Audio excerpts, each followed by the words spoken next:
अल्हम्दुलिल्लाह अल्हम्दुलिल्लाहिल हन्नानिल मन्नान अल्लज़ी खलक़ल इंसान वअल्लमहुल बयान वस्सलातु वस्सलामु अला रसूलिही सय्यिदिल इंसी वल जान व अला आलिही व अस्हाबिही ज़विल खैरि वल इहसान अम्मा बअद फ़अऊज़ु बिल्लाहि मिनश शैतानिर रजीम बिस्मिल्लाहिर रहमानिर रहीम लक़द जाअकुम रसूलुम मिन अनफुसिकुम अज़ीज़ुन अलैहि मा अनित्तुम हरीसुन अलैकुम बिल मुमिनीना रऊफ़ुर रहीम सदक़ल्लाहु मौलाना अज़ीम।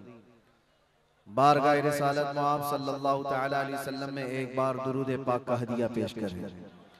अल्लाहुम्मा सल्लि अला सय्यिदिना व मौलाना मुहम्मदिन मअदनिल जूदि वल करम व आलिही व अस्हाबिहिल किराम व इब्निहिल करीम व बारिक व सल्लिम सलातन दाइमतन सरमदन अबदा। आई नई हुकूमत सिक्का नया चलेगा, आई नई हुकूमत सिक्का नया चलेगा, आलम में रंग बदला सुबह शबे विलादत, हश्र तक डालेंगे हम पैदाइशे मौला की धूम, मिस्ले फारस नजद के किले गिराते जाएंगे, खाक हो जाएं अदू जलकर मगर हम तो रजा, दम में जब तक दम है जिक्र उनका सुनाते जाएंगे। अजीज़ान गिरामी वक़ार, आप तमामी अहबाब को सबसे पहले मैं इस अजीम साअत की मुबारकबादी पेश करता हूँ जो अल्लाह तबारक व तआला ने हमारी जिंदगियों में अता फरमाया है।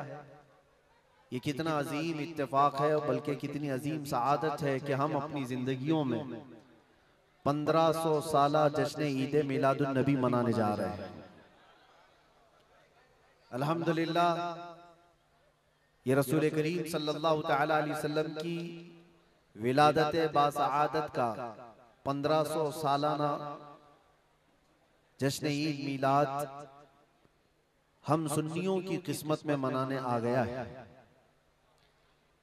एक बात आपको बताता चलूं कि हुजूर पाक सल्लल्लाहु तआला अलैहि वसल्लम की विलादत की खुशी मनाना ये अल्लाह तबारक व तआला ने किस्मत वालों को अता फरमाया है। जिसकी किस्मत अच्छी है वो हुजूर पाक के जिक्र से खुश भी होता है, फलता भी है और फूलता भी है, और जिसकी किस्मत फूटी है वो जलता भी है, जलाता भी रहता है। हमें आज उससे गरज नहीं। आप शरीयत के हुदूद में रह करके हुजूर पाक सल्लल्लाहु अलैहि वसल्लम की आमद की जितनी खुशियां मनाएं वो कम है। जितना हुक्म हमें दिया गया है उन सारी खुशियों के साथ आप लोग मियां साल भर में एक बार थोड़ी ना मीलाद मनाने की खुशी है, और एक साल ही नहीं। हमारा मसलक तो ये है कि इस साल ही ईद मिलाद नहीं मनाएंगे, बल्कि हश्र तक डालेंगे हम पैदाइशे मौला की धूम, और बल्कि ये अपना अकीदा बना करके चलो, दम में जब तक दम है जिक्र उनका सुनाते जाएंगे।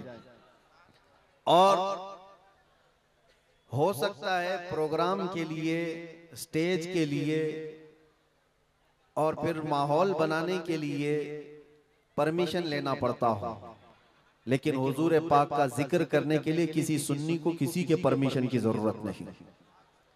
आशिक रसूल उसका अकीदा तो ये है, मैं वो सुन्नी हूं जमीले कादरी, मरने के बाद मेरा लाशा भी कहेगा अस्सलातु वस्सलाम।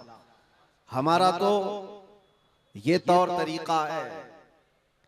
आज सुन्नियों की किस्मत में ये मीलाद की जो घड़ी आई है, सबसे पहले तो मैं गुजारिश करूंगा कि अल्लाह के नबी सल्लल्लाहु तआला अलैहि वसल्लम की बारगाह में वो खिराज अकीदत पेश करो कि ये तारीख बन जाए, बल्कि इस्लाम की तारीख का एक अजीम हिस्सा अभी इस साल आपको मिलने वाला है।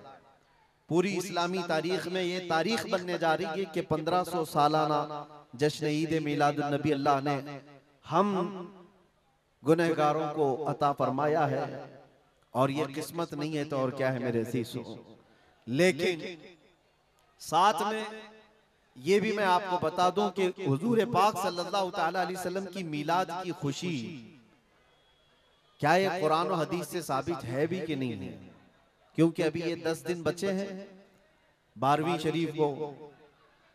एक बात कान खोल करके सुन ले, मैं कुरान और हदीस की दलाइल की तरफ आता हूं बाद में, लेकिन एक बात वजाहत के साथ कहता हूं। हुजूर पाक सल्लल्लाहु ताला अलैहि वसल्लम की विलादत बासआदत 12 रबीउल अव्वल शरीफ को हुई। असह रिवायात और अरजह रिवायात के मुताबिक हर साल हुजूर की विलादत की खुशी हम 12 रबीउल अव्वल को ही मनाएंगे, अगरचे किसी और की तरफ से, डिपार्टमेंट की तरफ से या पुलिस वालों की तरफ से जुलूस किसी और भी दिन निकलता हो, 12 रबीउल अव्वल को 12वीं ही होगी। हुजूर पाक सल्लल्लाहु ताला अलैहि वसल्लम की विलादत 12 रबीउल अव्वल शरीफ को हुई और ये कयामत तक डेट बदली नहीं जाएगी इंशाअल्लाह। और जो कुरान और हदीस की बात मैं अर्ज कर रहा हूं, सबसे बड़ी बात तो ये है, आप रसूल पाक सल्लल्लाहु अलैहि वसल्लम को खुदा समझते हैं या खुदा का रसूल समझते हैं? खुदा का रसूल समझते हैं तो फिर मीलाद मनाओ, इसलिए कि खुदा की मीलाद नहीं हो सकती। खुदा की मीलाद नहीं हो सकती क्योंकि अल्लाह के बारे में अकीदा क्या है हमारा? लम यलिद वलम यूलद, वो ना किसी से पैदा हुआ ना उससे कोई पैदा होगा। अल्लाह किसी से पैदा नहीं हुआ और अल्लाह के पैदा होने की कोई तारीख नहीं बनाई जा सकती, उसकी मीलाद नहीं हो सकती। और रसूल पैदा हुए हैं 12 रबीउल अव्वल शरीफ को। आपकी माँ भी है और आपके बाप भी हैं और आपसे भी लोग, आपसे भी बच्चे पैदा हुए हुजूर पाक सल्लल्लाहु अलैहि वसल्लम से। तो हम पूरी दुनिया में हुजूर की मीलाद मना करके शिर्क को तोड़ने वाला अमल करते हैं, शिर्क को तोड़ने वाला अमल करते हैं। कोई हमारी तरफ जो शिर्क का फतवा देता है उसे कान खोलकर सुन लेना चाहिए। मीलाद मनाकर हम बताते हैं हम मोहम्मद अरबी सल्लल्लाहु अलैहि वसल्लम को खुदा नहीं समझते बल्कि खुदा का रसूल समझते हैं। अगर खुदा समझते या खुदा के बराबर समझते तो हुजूर की मीलाद कभी नहीं मनाते, क्योंकि अल्लाह की मीलाद नहीं मनाई जाती तो हम रसूल की भी मीलाद नहीं मनाते। दोनों को अगर बराबर समझते, नहीं, हम सुन्नियों का अकीदा ये है, मैं मानता हूँ अक्ल वालो मेरा मोहम्मद खुदा नहीं है, मगर दिलों में ये नक्श कर लो कि वो खुदा से जुदा नहीं है। यह हमारा है। रसूल करीम सल्लल्लाहु ताला अलैहि वसल्लम की मीलाद मनाना शिर्क को तोड़ने वाला अमल है, शिर्क को खत्म करने वाला अमल है। और आपको एक बात ये भी बता दूं, हुजूर अकरम सल्लल्लाहु ताला अलैहि वसल्लम की विलादत जिस दिन हुई थी पूरी कायनात में बहुत कुछ तब्दीलियां आई थी, जो सही रिवायात में मौजूद हैं। बहुत तब्दीलियां आई थी। अरब उस वक्त जो रेगजार था, सहरा था, सब्जा देने लग गया, बारिशें बराबर होने लग गई। अरब में आज भी बारिश नहीं होती है, साल में 2-4 बार बारिश के खतरात गिर गए, अलग बात है। मौसम बाज़ाब्ता जैसे बारिश का यहाँ होता है नहीं होता। लेकिन जिस साल हुजूर पाक सल्लल्लाहु अलैहि वसल्लम की विलादत होने वाली, अरब में सब्जे उगने लग गए या बारिश होने लग गई है। और उस साल जो हालात की तब्दीली थी, मुल्क शाम में एक नदी जो सूख चुकी थी वो अचानक जारी हो गई, पानी भर आया। और एक नदी जो हमेशा बहती वो अचानक सूख गई। एक आतिशकदा था 1000 साल से जिसकी आग को बुझने नहीं दिया गया था ईरान के नुजूमियों ने, आतिश परस्तों ने, अचानक वो आग भी गुल हो गई। एक ही दिन में सब चीजें हो रही हैं। और कायनात में ये जो बड़ी बड़ी तब्दीलियां हुई थी, उस दिन एक और तब्दीली, बुत सारे औंधे मुंह गिरे हुए थे। जो 12 रबीउल अव्वल शरीफ का दिन था, ये सही रिवायात से मैं बता रहा हूं, बुत औंधे मुंह गिरे हुए। लेकिन एक बहुत बड़ा मसला हुआ था जिसकी तरफ इमाम अहले सुन्नत फाजिल बरेलवी रहमतुल्लाह ताला अलैह अपने शेर में इशारा करते हुए फरमाते हैं, क्या एक बहुत बड़ी तब्दीली ये हुई थी कि मुल्क फारस का जो बादशाह है किसरा, उसका किला इतना मजबूत था कि उसकी हिफाजत के लिए 1 लाख फौजी खड़े रहते थे, सिर्फ किले की हिफाजत के लिए। और वो किला इतना मजबूत कि उनका दावा था, उनका चैलेंज था कि इसको कोई तोड़ नहीं सकता, इसको मिटा नहीं सकता। लेकिन 12वीं शरीफ का दिन या सुबह के वक्त अचानक किले के अंदर जलजला आया और दीवार फट गई। और ऐसी फटी कि उसमें से एक आदमी जा सकता है, आ सकता है। आज भी वो शक्शुदा दीवार के साथ किला मौजूद है इराक में, जिसको किलातुल किसरा कहा जाता है आज भी। अब आप अंदाजा करें 2000 साल से वो किला आज तक मौजूद है, तो उस वक्त कितना मजबूत रहा होगा। उस वक्त किले के अंदर जलजला आया और तख्त उलट गया, दीवार में दरार पड़ गई, वो दरार आज भी मौजूद है। बादशाह हैरान और परेशान। दूसरे दिन सारे नजूमियों को बुलाया गया और पूछा गया कि ये क्या माजरा है कि इतना मजबूत किला कैसे ये टूट गया, या इसकी दीवार में शगाफ कैसे आ गई है। तो सारे नजूमियों ने अपने इल्म के मुताबिक जो नतीजा निकाला, बादशाह से कहा दर हकीकत ये जलजला आम जलजला नहीं है, ये तेरी दीवार का टूट जाना ये आम सी बात नहीं है। हमारा इल्म ये बता रहा है कि इस रुए जमीन पर अल्लाह का कोई नबी पैदा हुआ है जो तेरी सल्तनत को खत्म करने वाला है। एक बच्चा अरब में ऐसा आया है, आई नई हुकूमत, सिक्का नया चलेगा, आलम में रंग बदला, सुबह शबे विलादत। उस दिन जो हुआ था उसको इमाम अहले सुन्नत क्यों फरमाते हैं, वो एक दिन की बात है ना। हुजूर की विलादत हुई, फारस के किले में क्या हुआ, जलजला आया। हुजूर की विलादत इधर मक्का में हुई और मुल्क फारस में जलजला आया और किले के अंदर दरार आई। अब सुनो, आला हजरत कहते हैं हश्र तक डालेंगे हम पैदाइश मौला की धूम, यानी कयामत तक हम रसूलुल्लाह की मिलाद का जिक्र धूमधाम से मनाएंगे। इसका असर क्या होगा, फारस में तो देखा था किले में जलजला आ गया था, हुजूर के पैदाइश के जिक्र से ही किला हिल गया था। अब हम जब जब जिक्र करेंगे मिसले फारस नजद के किले गिराते जाएंगे, मिसले फारस नजद के किले गिराते जाएंगे। आज जिन लोगों के किले गिरते हैं या हिलते हैं वो जिक्र मुस्तफा से ही गिरते हैं, लेकिन उसका हमें कुछ असर नहीं होना चाहिए। खाक हो जाएं अदू जलकर मगर हम तो रजा, दम में जब तक दम है जिक्र उनका सुनाते जाएंगे। अजीजा ने गिरामे वक़ार, मैं बहुत छोटे से वक्त के लिए आपके पास आया हूं, लेकिन एक अजीम मैसेज देकर के कि मिलाद मुस्तफा सल्लल्लाहु अलैहि वसल्लम के मौके पर सारे सुन्नियों को यह चाहिए कि सिर्फ झंडे लगाने और कुमकुमे लगाने और बड़े बड़े नारे लगाने से ही ईद मिलादुन नबी का आप एहतमाम नहीं कर रहे हो, बल्कि हर सुन्नी आशिक रसूल को चाहिए कि वो इस मौसम में नहीं बल्कि पूरी जिंदगी उसकी है, लेकिन इस मौसम में खास तौर पर अपने नबी पाक सल्लल्लाहु अलैहि वसल्लम की सीरत तो पढ़ ले, मेरे आका सल्लल्लाहु अलैहि वसल्लम की बायोग्राफी मालूम हो जाए, हुजूर पाक की जिंदगी को समझ जाएगा। तो मेरे अजीजों, ये हवाओं के झोंकों से उसका कभी कुछ बाल बेका नहीं हो सकता। जो नबी पाक सल्लल्लाहु अलैहि वसल्लम को पढ़ा हुआ है वो तूफानों और आंधियों में अपना मजहब नहीं बदल सकता, वो लोगों की लालच पर अपना दीन का सौदा नहीं कर सकता। ये वही लोग हैं जो दीन के सौदा करते हैं जिन्होंने अपने नबी को नहीं पढ़ा। हुजूर पाक सल्लल्लाहु अलैहि वसल्लम को जिन आंखों ने एक बार देखा है वो सहाबा की जिंदगी तो देख लें, उनको खोलते हुए तेल में भी डाल दिया गया, मगर दामन मुस्तफा से हाथ हटाना तो दूर की बात है, जुबान पर लफ्ज लाना भी उन्होंने कभी गवारा नहीं किया। जानते हो, 3 भाई थे, ये कलयुगी में एक हिकायत लिखी हुई है, 3 सगे भाई थे, एक ईसाई बादशाह ने गिरफ्तार कर लिया। तीनों जवान थे, 20 से 30 साल के बीच में, और बादशाह ने कैद करके उनको सबसे पहले क्या कहा, तुम अपना दीन बदल लो, धर्म परिवर्तन कर लो, मोहम्मद अरबी सल्लल्लाहु अलैहि वसल्लम के जो कसीदे गाते हो छोड़ दो। लेकिन देखो, याद रखो, उसमें से जब बादशाह ने ये बात रखी तो उन्होंने कहा नहीं, हमारा दीन इतना सस्ता नहीं है कि हम तुम्हारी कैद में आते ही बदल डाले। उसने कहा अगर तुम बदल लोगे तो मैं तुम्हें अपने वजारत में सिपाहियों में बड़े मनसब पर रखूंगा। नहीं माना, ठुकराया। बादशाह ने क्या कहा, इसकी सजा तुम्हें भुगतने के लिए तैयार रहनी होगी। तैयार। बहुत बड़े एक कढ़ाई में तेल को लाकर खोलते हुए तेल में उसमें से सबसे बड़े भाई को डालने का हुक्म दिया। बादशाह ने जैसे हुक्म दिया, जल्लाद आया और उन 3 भाइयों में से एक को उठाया और खोलते हुए तेल में डाल दिया। अंदाजा करो, मोमबत्ती पर अगर तुम्हारी उंगली भी लग जाए ना तो चमड़ी जल करके निकल आएगा, और पता नहीं कितने दिन तक इसकी जलन आपको होती रहे। लेकिन एक पकते हुए तेल में डाला जा रहा है, डाल दिया, जिस्म पूरा चरमरा गया। थोड़ी देर गुजरी, 2 भाई और मौजूद, दूसरे को बुलाया गया, देखा तुम्हारे भाई का हश्र क्या हुआ है, तुम अगर बादशाह की पेशकश को कबूल कर लो तो शायद तुम्हारी जान बच सकती है।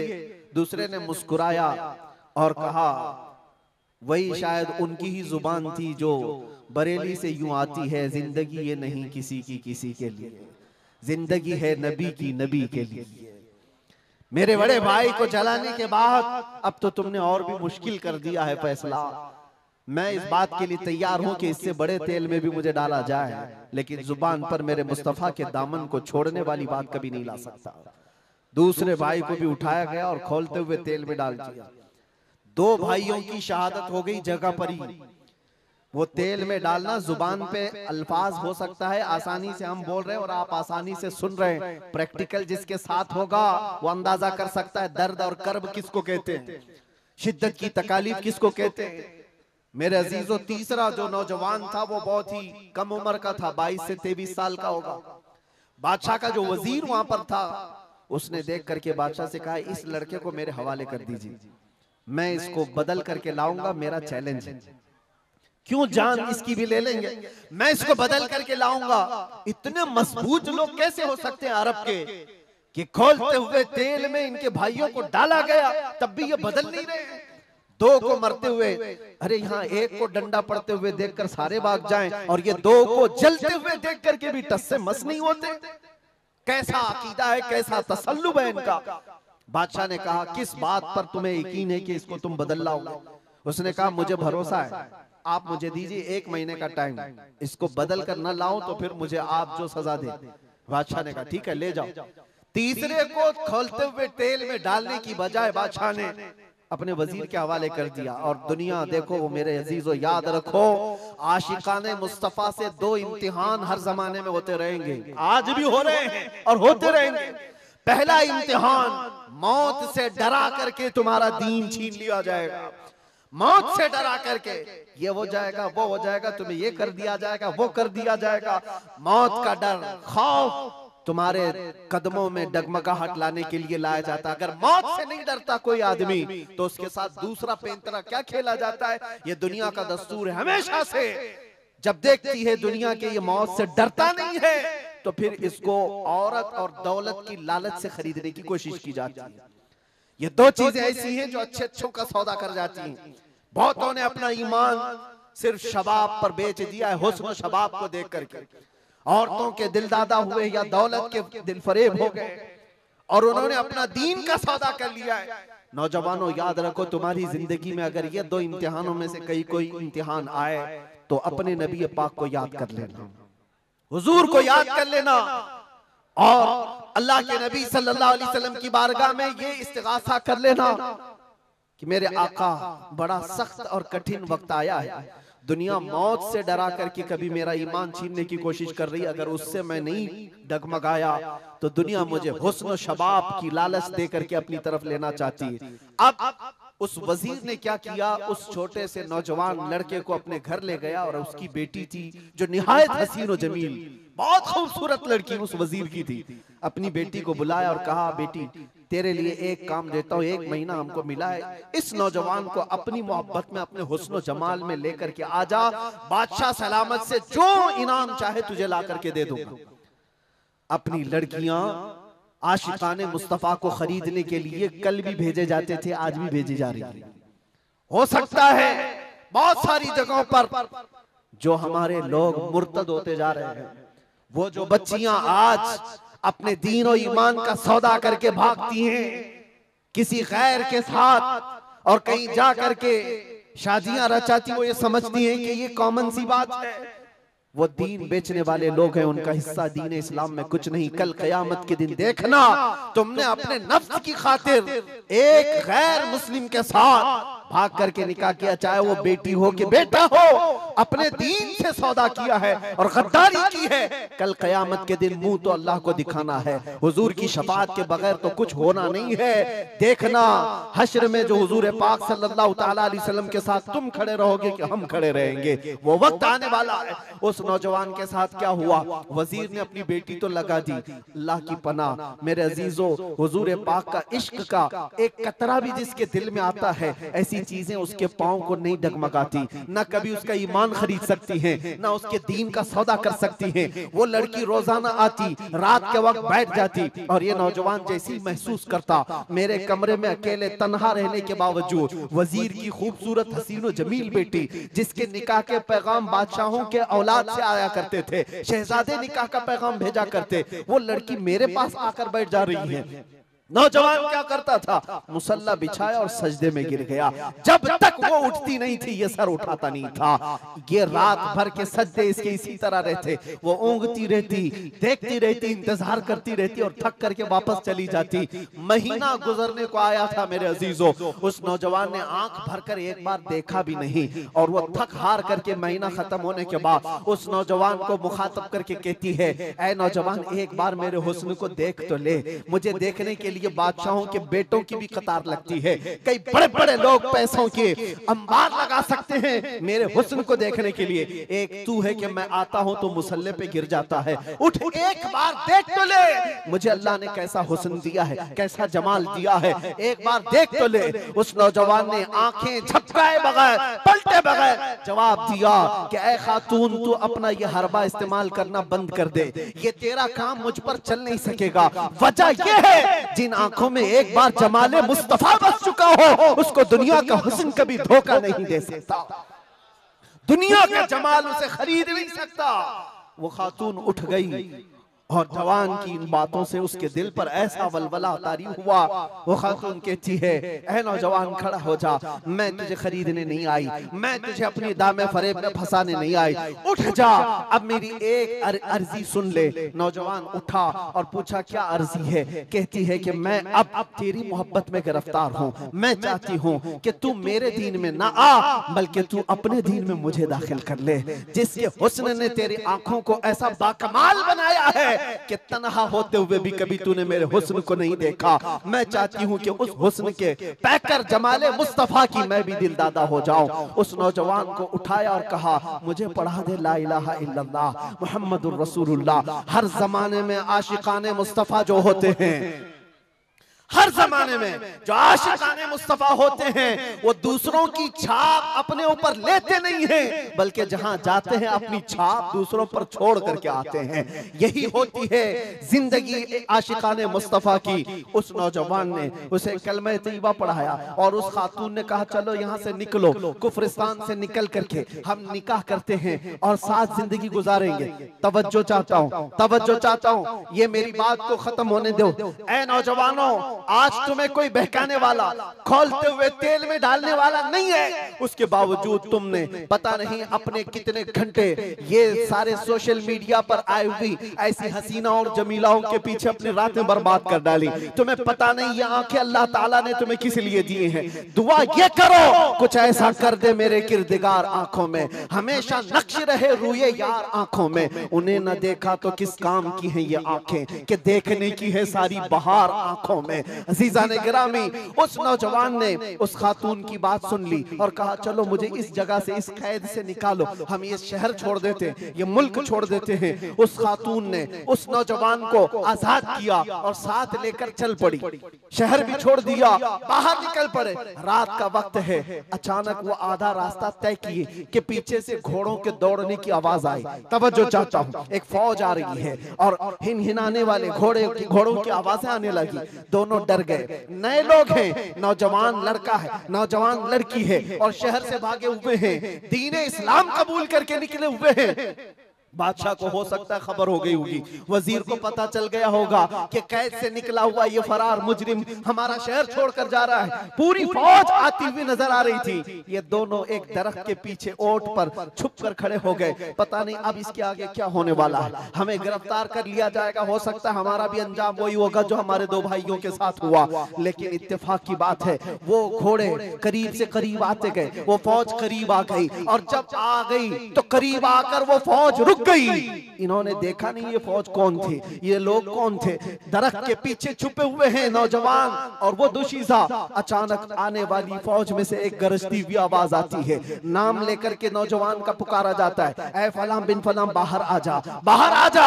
बाहर ये नौजवान आता है तो देखता है बादशाह की फौज नहीं है, वजीर की फौज नहीं है, बल्कि वो दोनों शहीद भाई घोड़े पर सवार है और सारी फौज में रसूलुल्लाह के वो शहीद सहाबा तशरीफ लाए हुए हैं। नारे तकबीर, नारे रिसालत, नारे रिसालत। ये नौजवान घबरा गया और पूछा, मैं अपने भाइयों को देख रहा हूँ, घोड़ों पर सवार हैं। चंद दिनों पहले बादशाह ने खोलते हुए तेल में इनको उड़ेल दिया था, इनके जिस्मों को जला दिया था। ये देख करके आप कपकपी जिस्म पर तारी है, भीगी आंखों से पूछने लगा, बड़े भाई आप लोगों को जला दिया गया था, तेल में खोलते हुए डाल दिया गया था, आप लोग यहाँ कैसे आए? दोनों भाइयों ने कहा, ऐ मारे नन्हे भाई, क्या तूने कुरान की आयत नहीं पढ़ी? वला तक़ूलू लिमन युक़तलु फ़ी सबीलिल्लाहि अमवात, अल्लाह की राह में जो मारे जाएं उन्हें मुर्दा न कहो। नौजवान ने पूछा, तुम्हें दर्द कितना हुआ होगा जब जलाया गया था, खोलते हुए तेल में डाला गया था, कर्ब कैसा था, तकलीफ कैसी थी? तवज्जो चाहता है नौजवानों, इश्क़ मुस्तफा में बर्दाश्त किया हुआ दर्द कुछ नहीं होता है। उन नौजवानों ने कहा, दर्द कौन सा, कर्ब कौन सा, तकलीफ कौन सी? तूने हमें डालते हुए देखा है, खोलते हुए तेल में, जलती हुई चमड़ी देखा है, लेकिन हमें दर्द का एहसास नहीं हुआ, इसलिए कि जिस वक्त जल्लाद हमें तेल में डाल रहा था, सामने तो हमें जमाले मुस्तफा नजर आ रहा था। जहां मुस्तफा का हुस्न हो, फिर दर्द किस बात का, कर्ब किस बात का? इसीलिए तो सहाबा का ये नारा था, या रसूलुल्लाह, या रसूलुल्लाह, कुल्लु मुसीबतिन बादका जुललुन, ऐ अल्लाह के रसूल अगर आप हैं तो फिर हर मुसीबत हल्की है, हर मुसीबत छोटी है। ऐ नौजवानों, दुनिया ने खरीदने की कोशिश की है, लेकिन जो जमाले मुस्तफा का दिल दादा है वो दुनिया के हालात से न बिकता है न झुकता है। अपना मिशन ऐसा बनाओ कि तुम्हें 100-500 रुपए में खरीदे जाने वाली कौम का लक़ब न दिया जाए, बल्कि इकबाल आज से 100 साल पहले कहता था, इकबाल शायर मशरिक, अंग्रेजों ने क्या कहा था हमारे मुतालिक, वो अपने शार में कहा है। अंग्रेज क्या कहते थे? थक गए थे, थक गए थे। आपको क्या पता है हिंदुस्तान की इस आजादी में जितने आज बड़े बुलंद बांग दावे किए जाते हैं, पता है नौजवानों, तारीख याद रखो, 30,000 उलमाए अहले सुन्नत को इन्होंने दिल्ली से लेकर कश्मीर तक हर झाड़ी पर फांसी पे लटकाया हुआ था। 30,000 उलमाए अहले सुन्नत।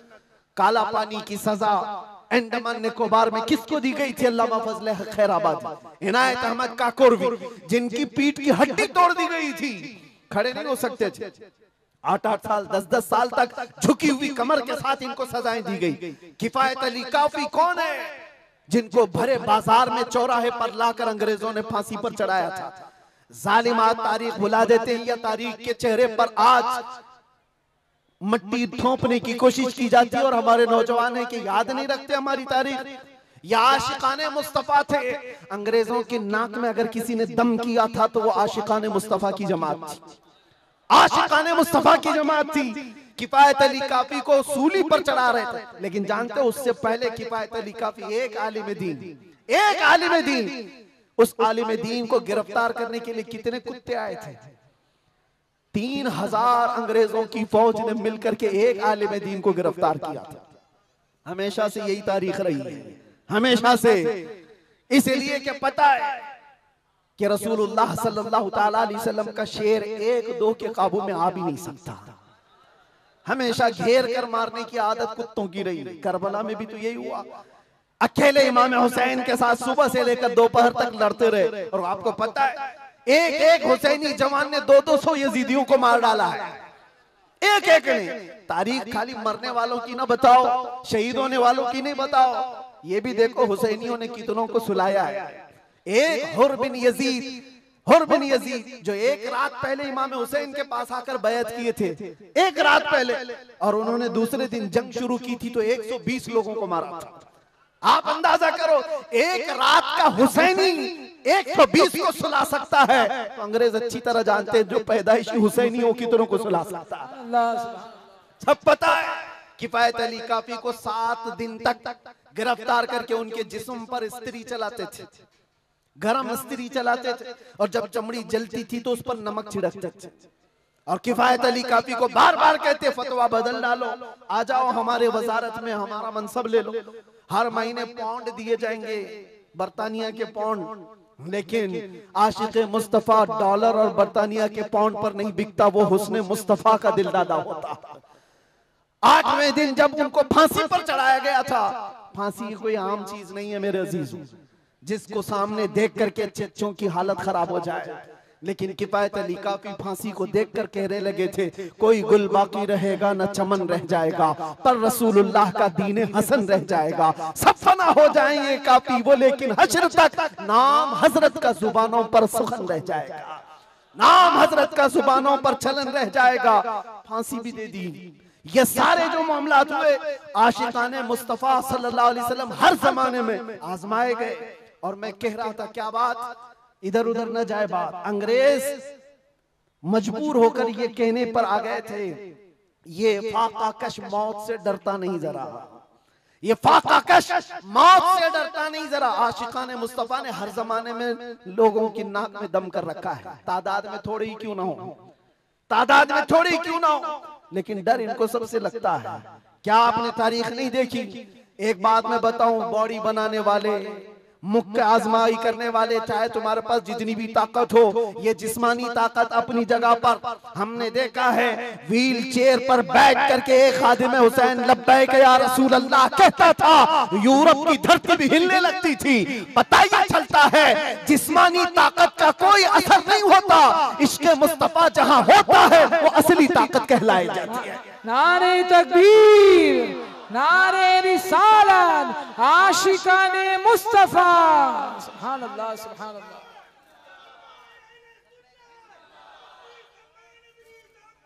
जिंदाबाद, अल्लाह अकबर, आला हजरत, आला हजरत, आला हजरत, आला हजरत, अल्लाह अकबर, या रसूल अल्लाह, जिंदाबाद, जिंदाबाद। मेरे अजीजों, बात सिर्फ इतनी है, यही मैंने एक साहब से पूछा था कि मियां तकरीरें बहुत होती हैं, भाषण भी बहुत होते हैं, क्या क्या नहीं कहा जाता। हमने खाली कुछ देर की खामोशी ही तो कहा था। खामोशी कहना क्या इतना बड़ा जुर्म बन गया? वो तो आप सबको भी पता है कहां कहां से हमारे जुलूस निकाले गए, कहां कहां का क्या क्या देखा। बहरहाल मैं वो दास्तानें बताने नहीं आया हूं, लेकिन इतनी बात मुझे आज भी एहसास दिलाती है, ये अल्लाह का करोड़ा एहसान है, तुमने मुझे हथकड़ियां पहनाई है, घुमाया, जहां भी रखा, जिस तरह भी रखा। 8 महीने क्या 8 साल रखते या 80 साल अगर उम्र होती तो रखते, इससे फर्क नहीं पड़ता।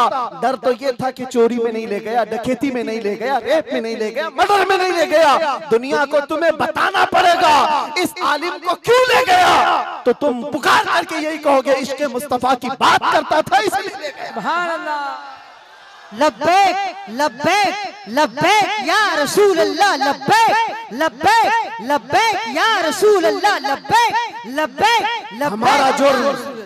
हमारा जुर्म यही तो है, दुनिया को तुम्हें बताना होगा क्या जुर्म किया था, अपनों को भी बताओ और दूसरों को भी बताओ। इसलिए मेरे अजीजों, कई मर्तबा ऐसा हुआ कि हमने अपने साहबों से पूछा भी था कि बात क्या है, छोटी सी बात को इतना ज्यादा क्यों बनाया गया। उन्होंने कहा बात छोटी है, लेकिन हमको ऐसा लग रहा है कि कई सालों से जो मरे हुए वो भी खड़े होने लग रहे हैं, कई सालों से जो सोए हुए हैं वो भी उठने लग रहे हैं। हम नहीं चाहते कि इस तरह का माहौल बन जाए, लेकिन याद रखना मेरे अजीजों, इश्क़ मुस्तफा पर बात करना, इज्जत मुस्तफा का चर्चा करना, अगर ये जुर्म है तो ये जुर्म मौत तक 1000 बार हम करते रहेंगे, 1000 बार करते रहेंगे, इसलिए कि इससे कोई समझौता नहीं। हाँ, हम कानून के खिलाफ कोई बात नहीं करते। अगर अपने नबी पाक की इज्जत की बात करना जुर्म है तो ये जुर्म तो हम करते ही रहेंगे, ये करता रहे, हर नौजवान भी करेगा। नामे मुस्तफा लेना कोई जुर्म नहीं है, हुजूर की इज्जत की बात करना कोई जुर्म नहीं है। लेकिन एक साहब ने कहा, मुझसे कहा कि मुफ्ती साहब आप बयान करो, जितना करना है अपने नबी की तारीफ करो, जो करना है करो, लेकिन आप ये दूसरों को कुत्ता क्यों बोलते हो, ये सारी चीजें क्यों कहते हो। मैंने कहा अगर आपकी माँ को कोई बदकार कह दे, आपकी माँ को कहे कि बदकार है, तो आपको कैसा लगे। तो खड़े हो गए, कहा मेरी माँ को क्यों मिसाल में ला रहे हो, आप मेरी माँ के बारे में मिसाल क्यों दे रहे हो। मैंने कहा अभी तो मिसाल ही दिया, गाली नहीं दिया, खाली मिसाल, सपोज, एग्जाम्पल, इस पर आप इतना भड़क गए। याद रखो मेरे अजीजों, आप अपनी माँ से जितना मोहब्बत करते हैं, करोड़ों माँ से ज्यादा एक सुन्नी आशिक रसूल अपने नबी से मोहब्बत करता। हमारी जाने कुर्बान उस नबी पाक की जात पर। आप रुए माजना में मुस्तफास, आप क्या समझते हो दुनिया में जो इज्जत है वो हमारी टोपी दाढ़ी से है, हमारे जुब्बे कुब्बे और हमारे रंगो नस्ल से है। हमें इज्जत हमारे रंगो नस्ल और हमारे नाम और नमूद, हमारे इल्म और हमारे मनसब, हमारी पगड़ी और हमारे जुब्बे नहीं दिलाते। हमें जो इज्जत मिलती है वो किस बात पर? जब तक बिके न थे तो कोई पूछता न था, या रसूल अल्लाह तुमने खरीद कर हमें अनमोल कर दिया। ये नाज ये अंदाज हमारे नहीं होते, झोली में अगर टुकड़े तुम्हारे नहीं होते, जब तक के मदीने से इशारे नहीं होते, रोशन मेरी किस्मत के सितारे नहीं होते। बेदाम ही बिक जाए ये बाजार नबी में, इस शान के सौदे में खसारे नहीं होते।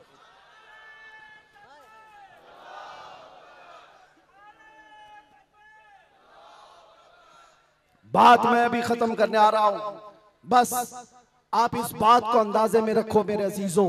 दुनिया में बहुत आंधियां हैं, बहुत तूफान, और लोग कहते हैं हालात सही नहीं है, हालात सही नहीं है, इसलिए ऐसे चलना चाहिए। हालात तो हुजूर जब ऐलान नबूवत किए थे उस वक्त से लेकर अब तक कभी सही हुए ही नहीं, कभी सही नहीं हुए।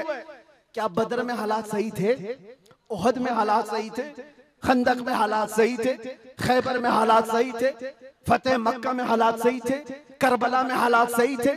कभी नहीं हुए। तो ये क्या ताना दिया जाता है, ये क्या मसलहत और हिकमत की बात की जाती है? हालात बड़े पेचीदा हैं, हालात बड़े सख्त है मेरे अजीजों। ये क़यामत तक ऐसे हालात रहने वाले। सतीजा कार रहा है अजल से ता इमरोज, शरारे बू लहबी से चराग मुस्तफवी, हर जमाने में ये हालात रहेंगे। आशिक मुस्तफा को इन्हीं हालात में परचम रिसालत बुलंद करके रखना है। वो सहाबा से पूछो जो निकल पड़ते थे, पैरों में चप्पल नहीं और कपड़ों पर पैबंद लगे हैं, एक खजूर की गुठली पर पूरा दिन गुजार लेते थे, फाका कश थे, लेकिन उनसे पूछो क्या उनके लिए हालात सही थे? जब अफ्रीका जा रहे थे, जब यूरोप की कलीसाओं में अजानें दे रहे थे, अफ्रीका के तपते हुए सहराओं में नामे मुस्तफा बुलंद कर रहे थे, उनसे पूछो हालात सही थे? वो कहेंगे कहां के हालात सही थे, उस वक्त भी हालात सही नहीं थे, लेकिन उसके बावजूद उन सहाबा का हाल ये था, दस्त तो दस्त है, दरिया भी न छोड़े हमने, बहरे जुल्मात में दौड़ा दिए घोड़े हमने। आ गया ऐन लड़ाई में गर वक्त नमाज,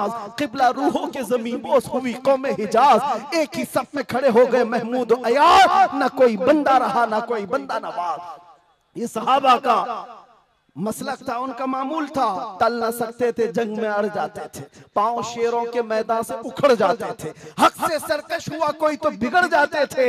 अरे तेग क्या चीज है, हम तोप से भी लड़ जाते थे। अजीजान गिरामी, आप मजबूती पैदा करो नामे मुस्तफा के साथ। आला हजरत की एक बात बड़ी प्यारी लगी, आप बड़े परेशान थे और ये बात मैं आपको बताकर चलूं, जो इस हक रास्ते पर आएगा उसे समझ करके चलना पड़ेगा। कांटों के रास्ते हैं, ऐसा नहीं कि हर जगह फूल सजाए जाएंगे। लोग ये समझते हैं नामों से रिसालत की बात करें और फिर हलवे पराठे खाते रहे और हम नजराने लेते रहे लोगों के यहाँ जाकर के।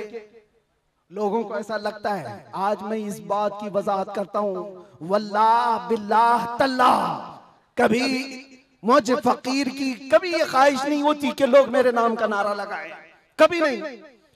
जो नारा लगे वो मेरे मुस्तफा के नाम का हो।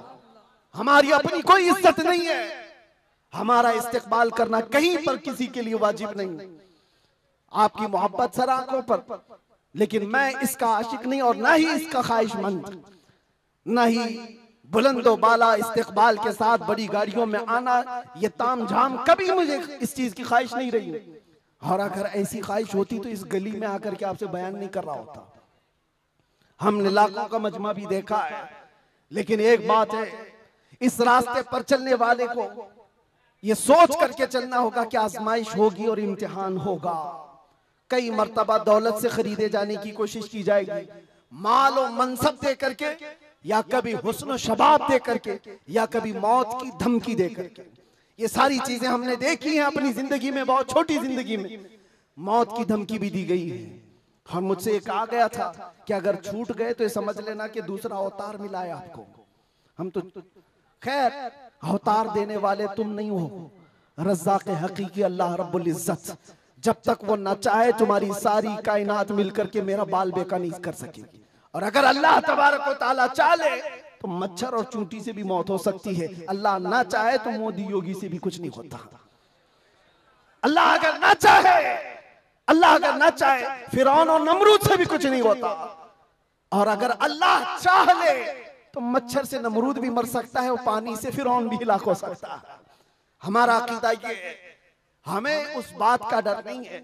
हमारी जिंदगी जब तक लिखी हुई है वो रहेगी और मौत आनी है तो आनी है। लेकिन इतना याद रखो मेरे अजीजों, क्या ही खूब है बिस्तर पर पांव रगड़ रगड़ करके मरने से बेहतर है कि नामे मुस्तफा बुलंद करके दुनिया से जाए। बुज़दिलों के साथ जाने से बेहतर है आशिकों की जमात में जाए। और आजमाइश तो होगी, इम्तिहान तो होगा। सहाबा के साथ क्या नहीं हुआ? उनके माल, उनकी औलाद, उनके घर बार सब लूट लिए गए थे मक्का में। आजमाइश ऐसी थी कि वो पूरा पूरा दिन एक खजूर की गुठली पर गुजारा करते थे। और जंगें ऐसी उन पर मुसल्लत कर दी गई थी कि उनको अमन नाम की कोई चीज ही नहीं मिलती थी। हर घड़ी एक जंग से निकले दूसरी जंग, दूसरी से तीसरी। हुजूर पाक की वफादारी के साथ इम्तिहान तो होगा। आज मिलाद मुस्तफा है, नबी करीम सल्लल्लाहु ताला अलैहि वसल्लम के 1500 साला जश्न ईद मिलाद की हम तैयारियों में अपने ईमान को मजबूत करो, अपने अकीदे को मजबूत करो, इश्क रसूल इतना बढ़ा लो। मैं कभी कोई तलवार बंदूक बारूद की बात नहीं करता, ना ही मैं कभी कोई खुफिया मीटिंग करता हूँ, ना ही मैं कभी कोई तंजीम की बात करता हूँ कि तुम इस तरह की तंजीमें बनाओ, खुफिया मीटिंगें करो, लड़ने भिड़ने के मंसूबे बनाओ। नहीं, जो हमारी बात रिकॉर्ड कर रहे हैं वो भी सुन ले।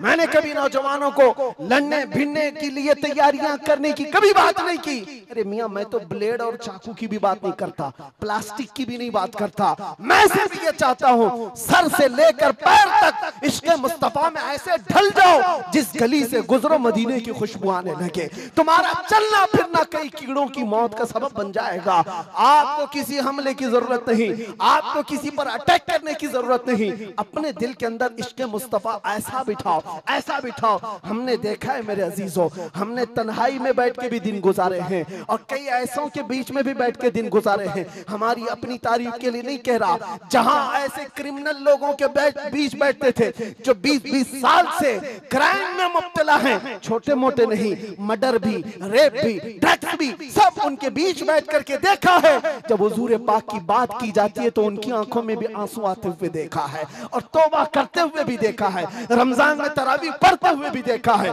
मैंने ये महसूस किया है दुनिया का एक ही इलाज है, इस उम्मत का एक ही इलाज है, वो मेरी बात का आखिरी हिस्सा है। इस दुनिया का एक ही इलाज है कि मोहम्मद से वफा तूने तो हम तेरे हैं, ये जहां चीज है क्या लोहो कलम तेरे हैं। लब्बैक या रसूल अल्लाह, या अल्लाह या रहमान या रहीम, दिल मारा कुन मुस्तकीम बिहक़्क़ि इय्याका नअबुदु व इय्याका नस्तईन। मालिक व मौला परवरदिगारा करीमा कारसाज़ा, तेरी दी हुई तौफीक से हमने जो कुछ भी पढ़ा और जो कुछ भी बयान किया और सुना, सब पर हमें अमल की तौफीक अता फरमा।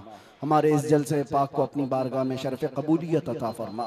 ए रब्बे करीम, इस जलसे ईद मिलादुन नबी को हमारी नजात का ज़रिया बना दे, हमारी बख्शिश का सामान बना दे। ए अल्लाह, हम सब के गुनाहों का कफ़ारा बना दे। जितने बच्चे, बूढ़े, जवान, मर्द, ख़वातीन इस जलसे पाक में हाजिर है मौला, इस जलसे से निकलने से पहले सबकी बख्शिश का ऐलान फरमा दे। अल्लाह, नाम मुस्तफ़ा के लिए हाजिर आए हुए ये चेहरे हैं, इश्क़ मुस्तफ़ा की भीख मांगते मौला, हमारे दिलों से हुब्बे दुनिया को ख़त्म फरमा दे, हमारे दिलों पर दूसरों का रौब और खौफ ख़त्म फरमा दे। अल्लाह करीम, इस दिल को तेरे दरबार में पेश करते इसमें इश्क़ मुस्तफ़ा अता फरमा दे। अल्लाह, हमारा दिल धड़कता रहे तो तेरे नबी पाक के नाम से धड़कता रहे। हम सबको नामूस मुस्तफ़ा के सिपाहियों में शुमार फरमा। अल्लाह, इस पूरे इलाके को मरकज़ इश्क़ रसूल बना दे। अल्लाह, हमारी नस्लों में क़यामत तक आशिकाने मुस्तफ़ा पैदा फरमा। हमारी औलाद को, हमारी नस्लों को, हमारे ख़ानदान को बदअक़ीदा और गुमराह होने से महफूज फरमा। या रब्बल आलमीन, या अकरमल अकरमीन, जिस तरह इन्होंने इस जलसे को सजाया है, इनको और हम सबको हमारी कब्रों को सजाने की तौफ़ीक़ अता फरमा।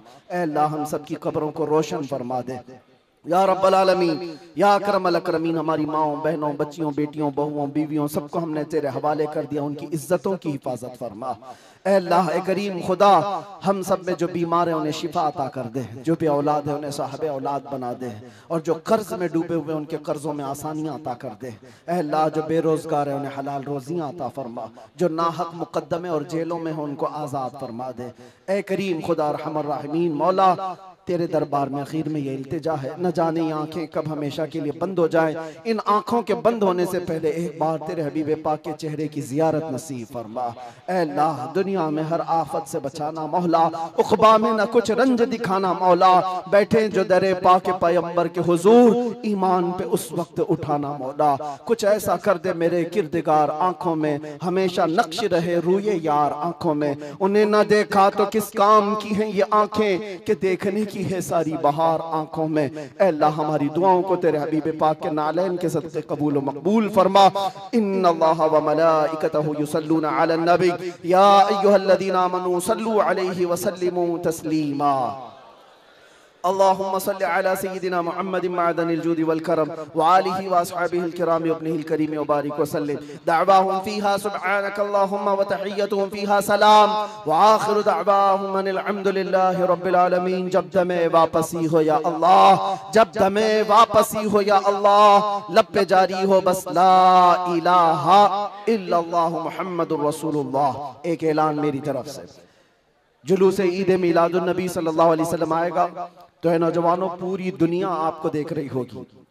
मेरा ये बयान हर आशिक रसूल तक पहुंचे, पूरी दुनिया उस वक्त आपके चलने फिरने के अंदाज को देख रही होगी।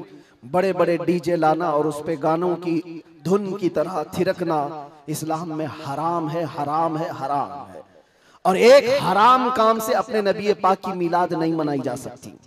याद रखो, तुम अगर अपना एंटरटेनमेंट करना चाहते हो तो किसी और जगह जाकर करो, मिलाद मुस्तफ़ा को बर्बाद ना करो। मेरी ये गुजारिश है हर नौजवान को, आप सुन्नत मुस्तफ़ा सल्लल्लाहु अलैहि वसल्लम में मलबूस हो जाए और खूब खुशबू लगाए, खूब खैरात करे और नारे भी हो, हुजूर की नातें भी हो सब जगह, लेकिन डीजे के जरिए से या उस दिन नशा करके दूसरों को तकलीफ पहुंचाना और अपने जिस्म को तकलीफ पहुंचाना अल्लाह के नबी सल्लल्लाहु अलैहि वसल्लम को ईजा देने के बराबर है। हुजूर तो ये फरमाते हैं, तुम्हारे तलवों में कांटा भी चुभे तो उसका दर्द मुझे होता है। आप अंदाजा करो, उम्मत मुस्तफ़ा हो और हुजूर पाक को ईजा देना और दर्द देना आपका मजहब नहीं हो सकता। उस दिन रोजा भी रख सकते हैं, खैरात भी कर सकते हैं, इश्क़ मुस्तफ़ा के नगमे भी सुना सकते हैं, और जो गरीब हो कमजोर हो उनको उठा भी सकते हैं, और बूढ़ों का बोझ भी उठा सकते हैं। मिलाद मनाने के बहुत तरीके हैं, जरूरी नहीं कि डीजे पर नाचना ही और जुलूस में निकल करके थिरकना ही और झंडे फहरा करके लोगों को तकलीफ देना, आग उछालना, ये सब गैरों की तरफ से आए हुए रस्म रिवाज है। मैं गुजारिश करता हूं कि ऐसी किसी भी रस्म रिवाज से मिलाद मुस्तफ़ा के जुलूस को नापाक न करो, और अगर कोई करता है तो उसे रोकने की कोशिश करो। तुम अपने बाप का इस तरह मना लेना या तुम्हारे बेटे का कर लेना, मगर मुस्तफ़ा करीम के मिलाद को नापाक होने नहीं देना। इंशाअल्लाह जुलूस ईद मिलाद 1500 साल जो आ रहा है उसको इस तरह से मनाएंगे कि इश्क़ मुस्तफ़ा की खुशबू हर गली कूचे में हम पहुंचाएंगे इंशाअल्लाह। लब्बैक या रसूल अल्लाह, लब्बैक या रसूल अल्लाह, लब्बैक या रसूल अल्लाह।